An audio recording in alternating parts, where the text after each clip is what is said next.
Olá, muito bom dia a todos e todas. Meu nome é Bruno Mantovani e eu faço parte da equipe de produção cultural da AFAC, Organização Social de Cultura, entidade gestora aqui do Parque Vicentina Aranha. Primeiramente, eu gostaria de me autodescrever. Eu sou branco, tenho cabelos e olhos castanhos, uso óculos, estou nesse momento com fone de ouvido e microfone para poder monitorar essa transmissão para vocês. Estou de camiseta verde do Parque Vicentina e estou aqui na minha casa para levar o Vicentina até a sua casa através da nossa mostra online. Dando continuidade à programação especial de aniversário dos 97 anos do Parque Vicentina, como a gente contou aí para vocês nos vídeos anteriores, a gente separou a nossa organização temática e digital aqui para vocês em alguns eixos importantes para discussão e atuação como um espaço, fomentador da cultura aqui na nossa cidade, para vocês poderem conferirem aí ambiente digital. Com a pauta da sustentabilidade e a qualidade de vida, a gente traz hoje um olhar sobre a questão do autismo. Ontem a gente teve um papo muito bacana com o RIA, Rede de Inclusão Autista, uma frente da Secretaria Municipal de Saúde por meio da Prefeitura de São José dos Campos, que trata das necessidades de quem sofre com transtorno do espectro do autista aqui. E hoje a gente recebe as convidadas Flávia Leite e Rosângela Neves, fisioterapeuta e nutricionista, para dar continuidade a essa pauta em prol da conscientização nesse Dia Mundial da Conscientização do Autismo, tá bom? Não posso deixar de dizer que a mostra Vicentina na sua casa, ela conta com o patrocínio do IOV, Instituto de Oncologia do Vale, da NIPBR, da Latequer, do SEIB Medicina Diagnóstica, da Orthoservice, da Biofórmula Farmácia e do Vale Sul Shopping. Esta é uma realização da AFAC, Organização Social de Cultura, entidade gestora do Parque Vicentina Aranha, e da Prefeitura Municipal de São José dos Campos. Desejo a vocês um bom diálogo e uma boa reflexão.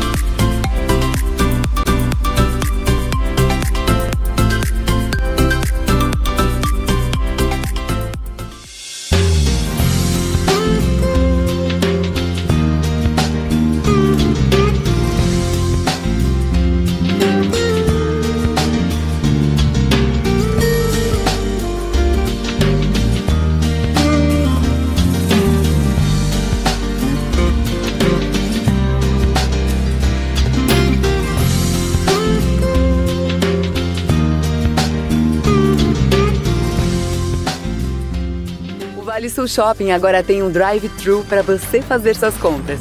Acesse o site valesul.shopping com os telefones das lojas, faça sua encomenda pelo WhatsApp e retire com segurança no drive-thru do Vale Sul Shopping.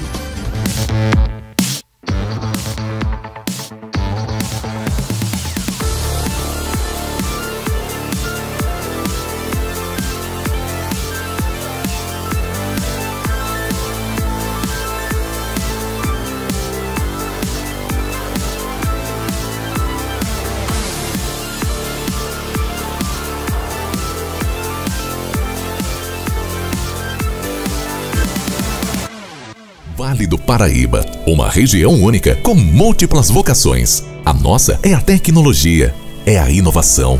Nós somos a NIPBR. Trabalhamos para integrar, conectar, expandir, informar, entreter. A NIPBR é solução corporativa, é internet, TV por assinatura, é telefonia digital. Os melhores serviços com o melhor custo-benefício. NIPBR, sua melhor opção em internet, telefonia e TV por assinatura. Olá, tudo bem? Eu sou Rosângela Neves, eu sou fisioterapeuta, eu estou com o cabelo solto, usando uma camiseta azul com o símbolo da Girassol Saúde. Eu sou fisioterapeuta, formada há 10 anos e trabalho há 9 anos na intervenção precoce, trabalhando diretamente com crianças com os mais diversos tipos de transtornos. Mas hoje eu estou aqui para falar sobre o transtorno do espectro autista, para celebrar, agora no mês de abril, que é do dia 2 é o Dia Nacional da Criança com Espectro Autista. O transtorno do espectro autista, ele é um distúrbio neurológico caracterizado por um déficit na comunicação social e na interação, e tem início na primeira infância e continua por toda a vida. Os sinais incluem dificuldades nas habilidades sociais e problemas de comunicação, e um padrão restritivo ou repetitivo de comportamentos e interações. Até os 18 meses, a criança apresenta um desenvolvimento dentro do esperado. A partir dos 18 meses aos 2 anos, os pais começam a perceber algumas dificuldades na criança, como o brincar de faz de conta, a interação social e a comunicação verbal e não verbal. Elas param de ganhar novas habilidades ou começam a perder as habilidades já adquiridas. Duas características principais são observadas na criança com o transtorno do déficit, com o transtorno autista, que é o déficit persistente na comunicação social e o déficit na comunicação verbal. Então, no déficit da comunicação social, ele vai gerar uma incapacidade de iniciar ou de responder a interações sociais ou conversas. Ela não vai apresentar nenhum compartilhamento de emoções. Já no déficit na comunicação não verbal, vai gerar uma dificuldade de interpretar a linguagem corporal e os gestos das expressões das outras pessoas. E também uma redução nas expressões faciais e pouco ou nenhum contato visual.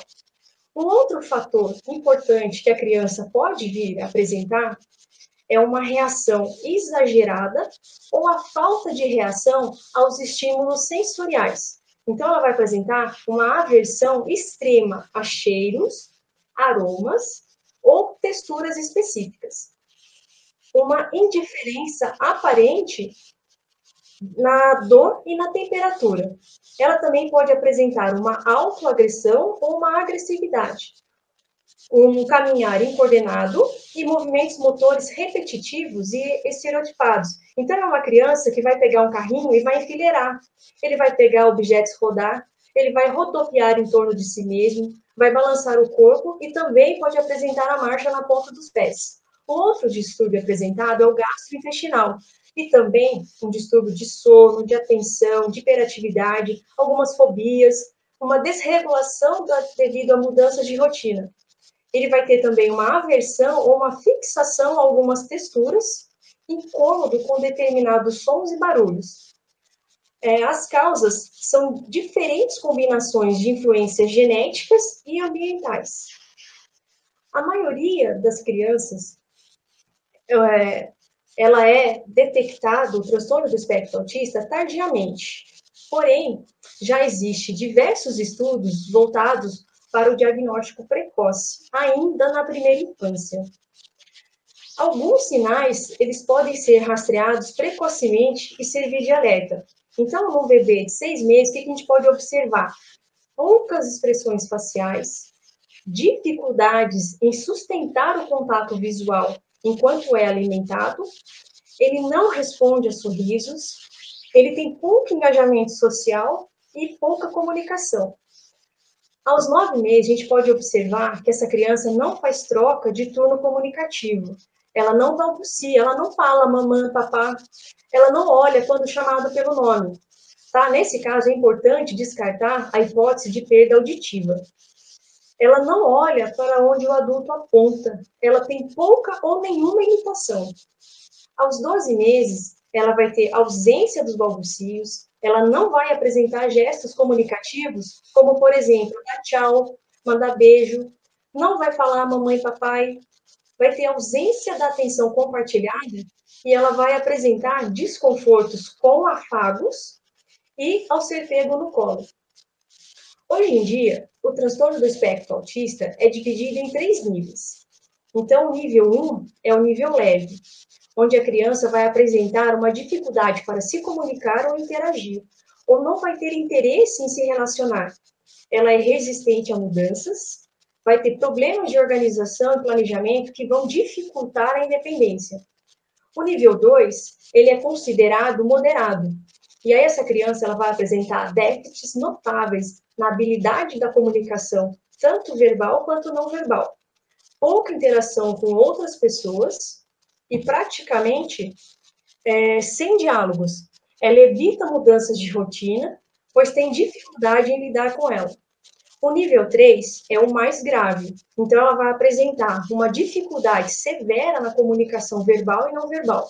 Ela não vai suportar mudanças de rotina e vai apresentar comportamentos repetitivos e restritivos, e são mais dependentes dos pais para realizar as atividades do seu dia a dia.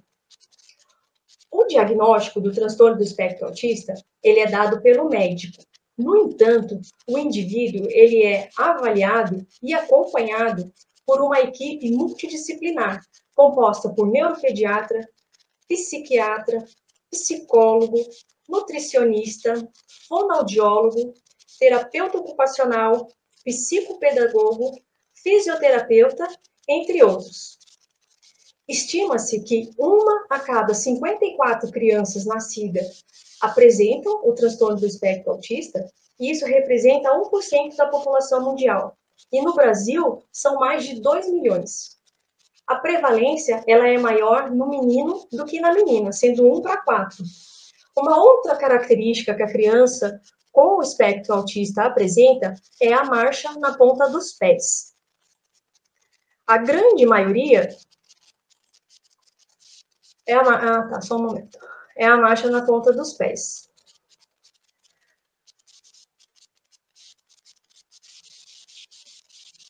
Que também é conhecida como uma marcha digitígrada. E ela é normal na infância. Geralmente, a criança ela inicia a marcha aos 11 meses e é normal que essa marcha na ponta dos pés permaneça até os 2 anos. É para todas as crianças um período esperado no desenvolvimento neuropsicomotor entre 1 ano até 2 anos. Se a gente for comparar as crianças típicas com as crianças com autismo, o aparecimento da marcha na ponta dos pés na criança com o transtorno do espectro autismo é de 10 a 20 vezes mais comum. E se a criança ela não fizer nenhum tratamento, essa marcha na ponta dos pés ela pode persistir até os 10 anos, podendo levar a 2 complicações na criança. Uma é que ela passa a ficar com a sua habilidade de marcha e a sua habilidade psicomotora de equilíbrio, que depende dos membros inferiores, deficitária. Então, é aquela criança que vai cair, que vai ter dificuldades para subir e descer a escada. E a outra é que ela pode evoluir com o encurtamento no tendão de Aquiles, tá?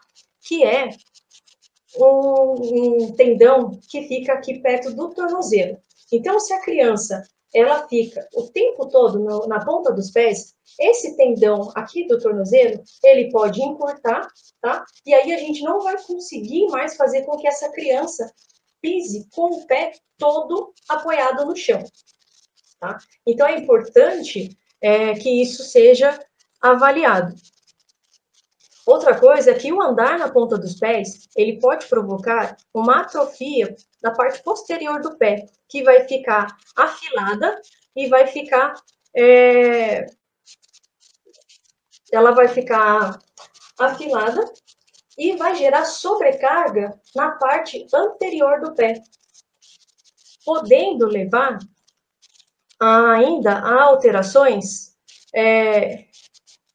podendo levar a sobrecarga na porção anterior do pé, que vai apresentar calosidades e dor, tá? E ainda ela vai poder apresentar alterações secundárias no joelho, no quadril e na coluna. Então, cada caso deve ser avaliado com as suas particularidades para que seja possível propor o melhor tratamento para essa criança. Podem ser utilizados, por exemplo, intervenções sensoriais, tá? A fisioterapia, atividades psicomotoras, e nos casos mais graves pode ser necessário uma cirurgia para o alongamento do tendão de Aquiles, tá? E é necessário que também faça um acompanhamento com o ortopedista. É importante observar se essa marcha na ponta dos pés, ela é constante ou não, e tentar buscar a causa, tá? Porque, assim, a criança com transtorno do espectro, ela costuma apresentar essa marcha na ponta do pé em momentos de euforia, ou então em momentos em que ela está aborrecida ou contrariada com alguma coisa. Então, nesse momento, ela vai apresentar diversas estereotipias. Então, ela vai ficar, pode ser batendo a mão, vai ficar se balançando e andando na ponta dos pés. Mas quando ela se acalma, ela volta a colocar o pezinho todo no chão de novo, tá? As crianças, elas podem apresentar alterações sensoriais, e como a planta do pé é um tecido que apresenta diversos receptores sensoriais, também é importante observar, tá, se essa criança não está apresentando uma hipersensibilidade tátil. Tá? Então, a criança, ela considera a pressão na parte inferior dos pés desagradável, então ela vai para a ponta do pé para tentar evitar.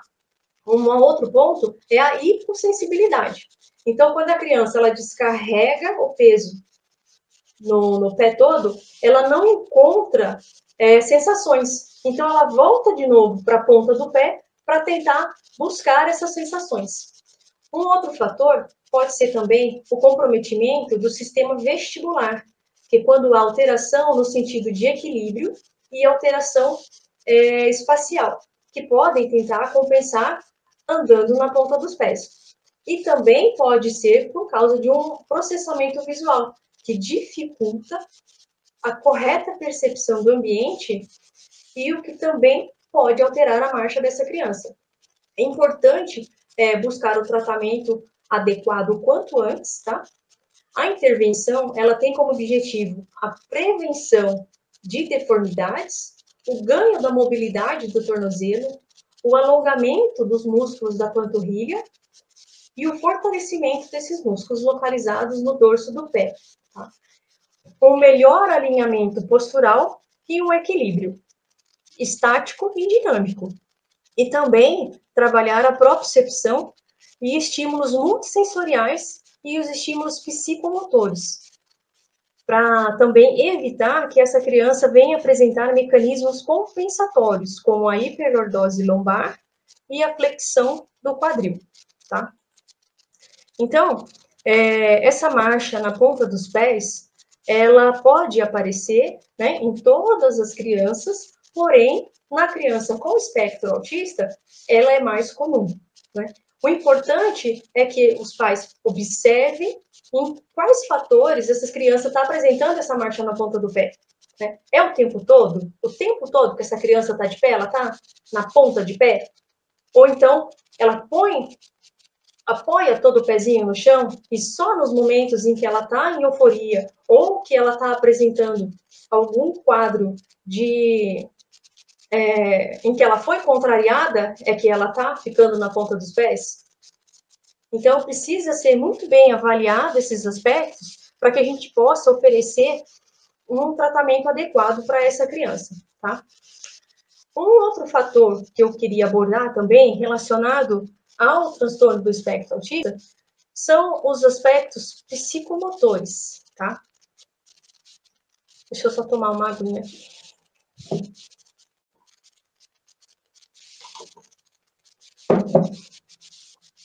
A criança com transtorno do espectro autista, ela pode apresentar diversas alterações do ponto de vista motor. Dentre elas, o equilíbrio, a marcha e a destreza manual, habilidades manipulativas, manuais e podais, tá? O que é isso?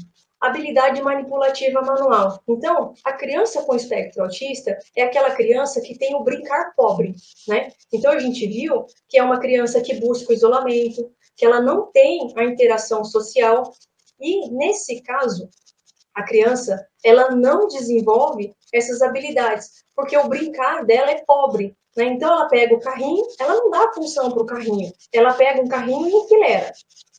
ela pega a roda do carrinho, ao invés dela passar no chão e fazer vrum, vrum, vrum, ela vira o carrinho ao contrário, pega a roda desse carrinho e fica batendo a roda desse carrinho para girar. Então, ela não aprende a usar os brinquedos de forma correta. Então, é uma criança que ela não vai desenvolver as habilidades de agarrar uma bola, de arremessar uma bola, de bater a mão numa bola, tá? E falando agora das habilidades manipulativas podais, então é a criança que não aceita texturas, né? A gente sabe que a criança ela tem uma alteração no processamento sensorial. Então, ela tem dificuldade em aceitar texturas no pé. E também de desenvolver as habilidades, tá? Então, se é a criança que vai pegar a bola, não vai chutar. Ela vai pegar a bola e vai só tentar rodar essa bola. Ela vai se divertir rodando essa bola. Ela não vai entender que a bola é para chutar, que ela pode arremessar, tá? Então, isso tudo vai ser pobre na criança. Assim, deve-se entender o desenvolvimento motor como um processo de mudanças complexas e interligadas, das quais participam todo o processo de crescimento e maturação dos sistemas orgânicos que na criança com TEA não está desenvolvendo de forma adequada, tá? Portanto, conhecer o perfil psicomotor das crianças com TEA se faz necessário, visto que prováveis déficits psicomotor podem ser encontrados devido ao amadurecimento neurológico de forma inadequada. Assim, para que as crianças com TEA devem ser pensadas estratégias de avaliação do seu desenvolvimento de forma global e de modo a facilitar o seu processo de aprendizagem. Como?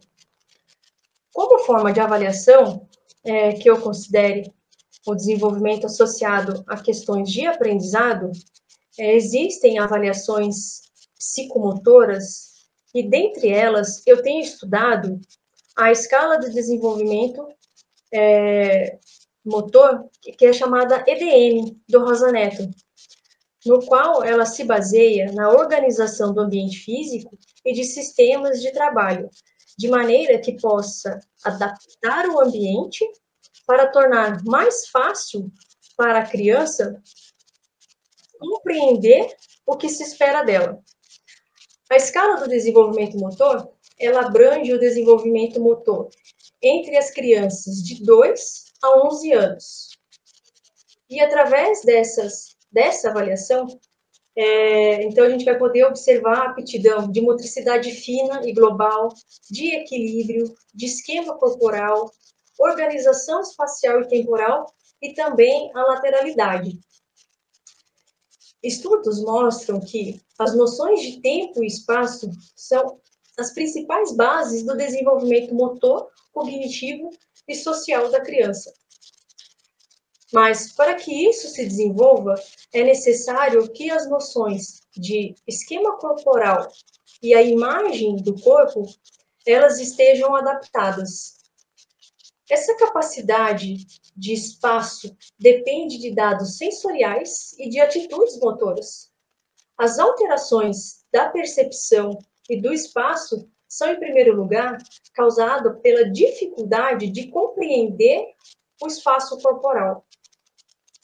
Então, assim, pode-se pensar que a psicomotricidade ela pode representar um papel fundamental na avaliação e acompanhamento do desenvolvimento da criança com o transtorno do espectro autista, pois através da sua interação com o ambiente, com outras pessoas e diferentes atividades, ela poderá ser estimulada a desenvolver o conceito físico, social e didático.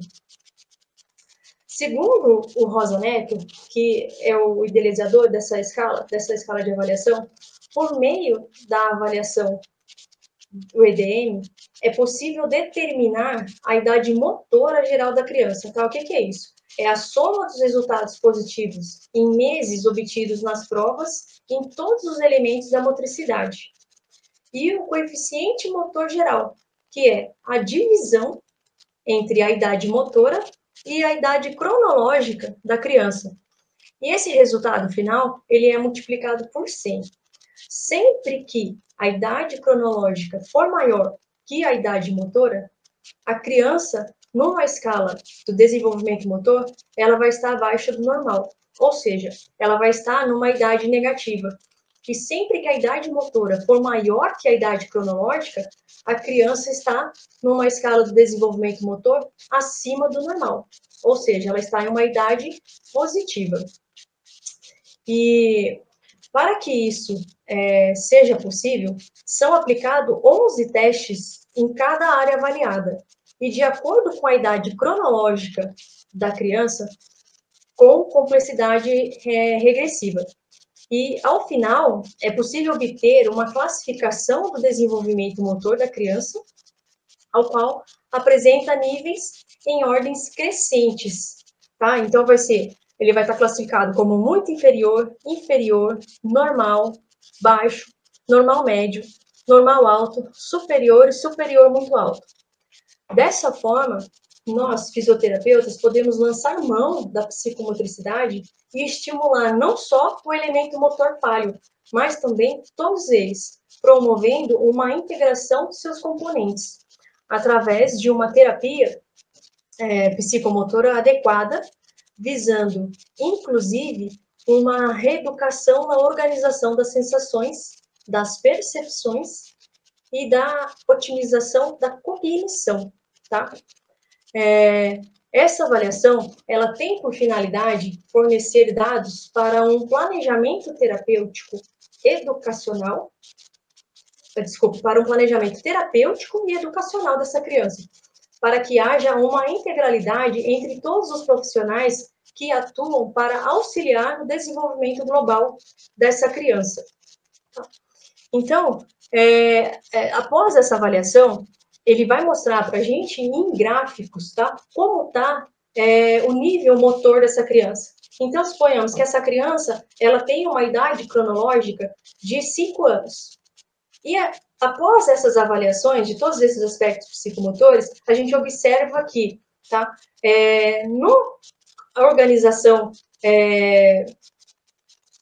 corporal, essa criança, ela apresenta uma idade cronológica igual à idade motora, tá? Então, ela está dentro do esperado. Então, a gente vai sempre usar o que a criança tem, tá? De potencialidade para ajudar a estimular esses déficits que a criança apresenta nos outros pontos, tá? Pode ser que no esquema corporal ela esteja na idade cronológica igual à idade motora, mas no equilíbrio ela tem um déficit. Então, eu vou sempre utilizar como base na minha terapia, né, essa potencialidade da criança. Então, eu vou colocar a criança para experimentar uma atividade relacionada ao equilíbrio, mas pensando sempre numa segunda tarefa, trabalhando o esquema corporal, porque o esquema corporal a criança domina, tá?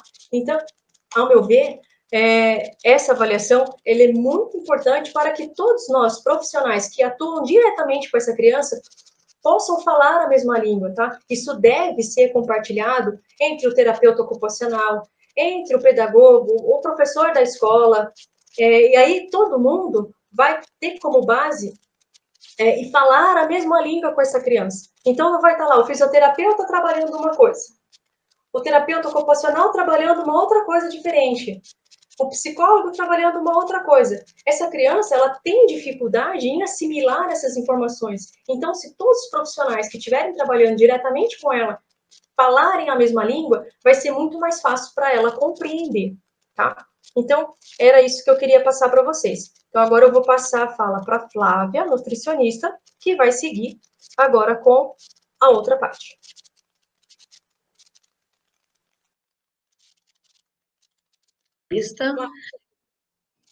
Tenho formação ao microfone.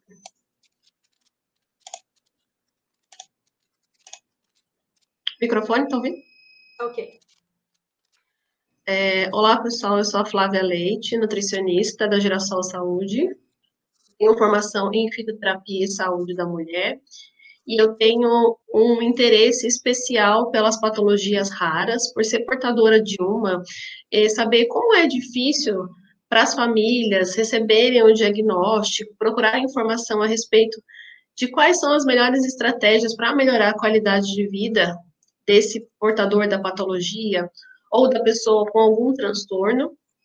E eu sou morena, tenho cabelos cacheados, estou de camiseta preta. Então, pessoal, eu vou falar um pouquinho para vocês sobre a seletividade alimentar, que é muito comum nas pessoas que têm o transtorno do espectro autista. Então, como a Rô já falou muito bem, né, uma das características que podem levar ao transtorno, à seletividade alimentar, são as modulações sensoriais. Então, a audição, a visão, o olfato, o paladar e o toque, todos esses elementos, eles estão envolvidos no contexto da alimentação. Então, a textura do alimento, a cor, o sabor, a forma, a temperatura, ou o cheiro do alimento, que pode ser, para nós, um cheiro tranquilo, um cheiro agradável, mas para a pessoa pode ser um cheiro extremo. A consistência dos alimentos, ou secos ou molhados. Então, esses pontos podem levar à seletividade alimentar. Uma outra questão, a Rô já falou bastante, né, das estereotipias. Então, mexer bastante os braços, estalar os dedos, repetir sons ou palavras, girar ou fazer algum movimento repetitivo durante a alimentação, né, pode significar que isso esteja levando a um estresse maior nessa criança ou nesse adulto. As alterações motoras também, como a Rô já falou bastante, né? Então, o desenvolvimento dessa criança, se ela consegue sentar, falar, o equilíbrio, todas essas alterações podem levar à seletividade alimentar. E o que é seletividade? A gente fala que é uma monotonia alimentar. Então, normalmente, a gente costuma ver o paciente, vou chamar de paciente falando, né, no tratamento nutricional, ele só come determinados alimentos. Então, só come um alimento verde, ou só come um alimento branco, ou tem preferência por alguma textura de alimento, então só come, por exemplo, purê, não gosta dos alimentos misturados com muita cor. E uma outra característica da seletividade alimentar é a neofobia, que é uma fobia para experimentar novos alimentos. Então, eles comem normalmente os mesmos alimentos, né? E, além disso, eles têm uma rigidez no momento de experimentar os alimentos, na mudança da rotina alimentar. Então, a gente precisa ficar bastante atento à forma como é servida essa refeição. Em contrapartida, alguns podem apresentar, por exemplo, uma compulsão alimentar. Então, gosta bastante de bolacha recheada, por exemplo, então vai sentar e vai comer o pacotinho de bolacha até acabar. E o que eu queria passar aqui são dicas práticas de como os pais, os cuidadores, podem tentar melhorar um pouco essa aceitabilidade alimentar. Lembrando aqui, né, que cada criança, cada adolescente, mesmo sendo classificado na escala, cada um tem o seu comportamento e cada um vai responder de uma forma a essas dicas. Então, pode ser que nenhuma dessas funcione, e por isso que a gente fala, né, de ter uma equipe multidisciplinar, para que a fisioterapeuta, a terapeuta ocupacional, a psicóloga, todas as pessoas que estão envolvidas, né, com essa criança, vão indicando, assim, o que pode funcionar ou não. Então, a primeira dica é manter a calma e manter a rotina alimentar. Então, a gente precisa manter o ritual da alimentação. O que é isso? Se você toma o seu café às 8 da manhã, 4 pessoas sentam-se à mesa, os pratos são dispostos de determinada forma. Se o prato que ele aceita melhor a alimentação é um prato branco, você coloca um prato muito colorido, isso também pode influenciar. Então, o primeiro é mantenha calma e mantenha a rotina. Um segundo ponto é você pode oferecer o alimento, mas a gente tem que estar ciente que você vai perguntar, você quer experimentar essa cenoura? E ele pode falar não. Então, para eles, sim é sim, não é não. Não adianta tentar forçar e falar, não, mas filho, experimenta, talvez você goste. Então, para eles, ou é sim ou é não.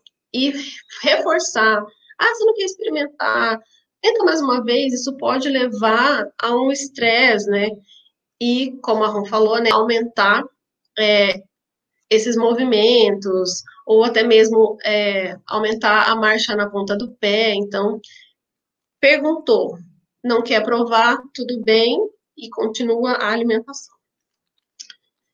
Uma outra dica interessante é atentar às características da refeição que mais agradam.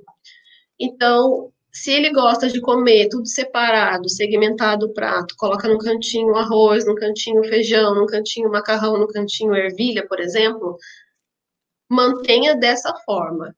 Se gosta, por exemplo, de comer purê, vamos tentar fazer o alimento nessa consistência que tem uma maior aceitação. Às vezes não é a própria pessoa que tem o transtorno que vai se incomodar, por exemplo, de comer um alimento mais crocante, um alimento mais seco. Então, pode ser que o pai do lado esteja comendo algo crocante, isso vai gerar um estresse, isso vai incomodar, porque ouve um pouco mais, ou porque a sensação, né, de ver a pessoa mastigando pode incomodar. Então, se essa pessoa se incomodar durante a refeição e quiser comer sozinha, lá no quarto, no cantinho, tudo bem, não fique achando que é porque não gosta da família, porque não quer participar do momento, é que aquele momento, para ele, é um momento muito estressante. Então, é importante que tenha, né, uma comunicação dessa equipe multidisciplinar. O fisioterapeuta, o terapeuta ocupacional podem experimentar formas com esse paciente, tentando mostrar novas texturas, novos sabores, novos cheiros.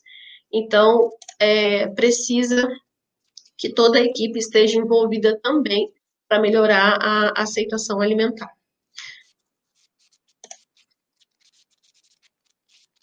Só um minutinho. Enquanto isso, Flávia, deixa eu só acrescentar aqui um ponto. Lembrando, né, que a criança com transtorno do espectro autista, ela apresenta essas diversas alterações no sistema sensorial, né? E tanto o andar na ponta dos pés, quanto o não querer colocar a mão em determinadas texturas, também tem a ver com não querer experimentar certos alimentos. Porque Exato. Os tecidos, o mesmo tecido que forma o pé, que forma a mão, ele também forma a boca. Sim. Né? Então, você vê que ele está tudo interligado, né? Então, se esse indivíduo já apresentou lá na infância esses aspectos, com certeza isso vai também aparecer na alimentação. Com certeza.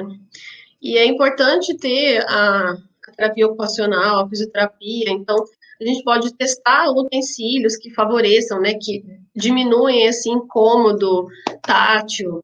Então, intervenções comportamentais podem ajudar e podem facilitar bastante, né, a nutrição mais adequada e reduzir principalmente o estresse durante a alimentação.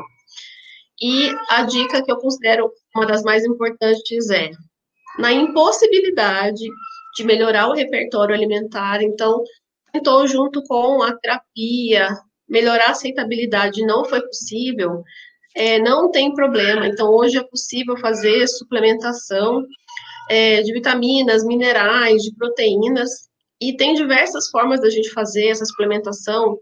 Então, hoje tem balas, gomas, bombons, shakes. Então, não se preocupar demais também se a alimentação ainda assim continuar mais restrita. O que é comum também, né, Rô, são as alterações gastrointestinais. Então, como a alimentação normalmente ela é pobre em fibras, pode aumentar a inflamação intestinal, aumentar a permeabilidade do intestino e causar desbiose. Então, ele pode ser mais constipado, ou ter diarreias, ou ter alguma alergia alimentar. Então, Se algumas dessas características forem presentes nesse paciente, a gente consegue também suplementar as vitaminas e minerais, e o uso de probiótico pode melhorar bastante a qualidade desse intestino. E agora eu queria falar um pouquinho sobre mitos e verdades em relação às dietas.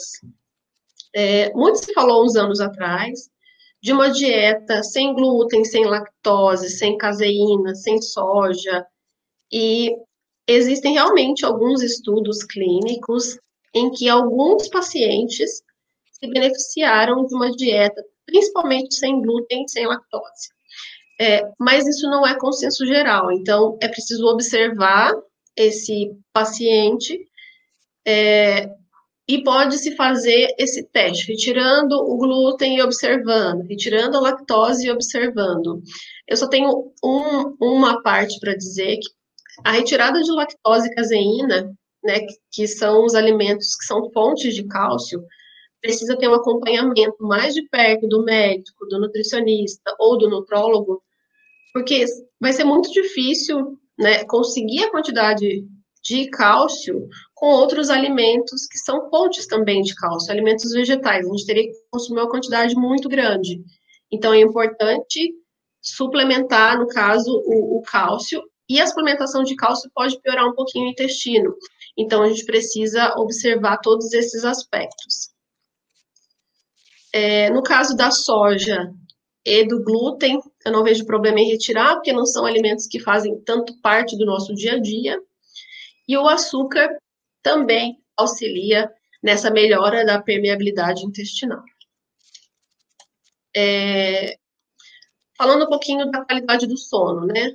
Alguns podem apresentar uma dificuldade maior em dormir, então é bom evitar alimentos que são fontes de cafeína ou que sejam alimentos estimulantes. Então, café, chá preto, chá verde, refrigerantes, é bom evitar. E estudos mostram que diminuem até os movimentos estereotipados. Então, acaba melhorando o processo de ansiedade, diminui o estímulo do sistema nervoso central, e isso pode melhorar um pouco esse processo de movimentos estereotipados. Uma outra dica que vale bastante para crianças, para bebezinhos que têm essa dificuldade de dormir, lembrando que a gente precisa observar, né, se essa criança tem um incômodo maior com os cheiros, então talvez não funcione para essa criança, mas utilizar um óleo essencial de boa qualidade, fazer uma massagem nos pés, ou colocar um aromatizador no quarto, mas lembrando, sempre com muita cautela, uma gotinha no aromatizador, isso pode também levar a um relaxamento e melhorar a qualidade do sono. Então, assim, de maneira geral, para finalizar, né? Nenhum dos profissionais vai trabalhar sozinho. Então, a nutricionista, ela tem um papel mais de orientação dos pais, de ajuste da alimentação, da suplementação, quando for necessário, de orientações, né, de como melhorar a rotina da família, a rotina alimentar da família, mas ela sozinha, ela não consegue fazer muita coisa, então precisa dessa equipe entrosada, dessa equipe focada, né, então como a Rô falou, os profissionais, eles têm que se comunicar para que, com a melhora da mobilidade, com a melhora do equilíbrio, com a dessensibilização um pouco das texturas, isso tudo vai, em conjunto, melhorar a qualidade de vida das pessoas que estão no transtorno do espectro autista. É isso aí, Flávia, porque, né, falando nesses aspectos, né, alimentar, no aspecto do sono, uma criança que não se alimentou bem, uma criança que não dormiu bem, com certeza ela vai chegar tanto para a terapia quanto na escola muito agitada, muito desconfortável, né? Então é importante que todos esses aspectos eles estejam integrados, né? Todos os profissionais Sim. falando a mesma língua, todos os profissionais compartilhando da mesma linha de raciocínio, para que essa criança ela possa se desenvolver da melhor maneira possível, né? E a gente busca o quê? Né? Essa criança ter uma maior independência e autonomia. Né? Então, para que ela tenha uma maior independência e autonomia, ela precisa, né, aprender para que ela tenha um melhor desenvolvimento global, né? E, para terminar, né, se a criança ela não aprende da maneira que a gente ensina, então nós temos que ensinar da maneira que ela possa aprender. E é isso o que a gente tinha para falar por hoje.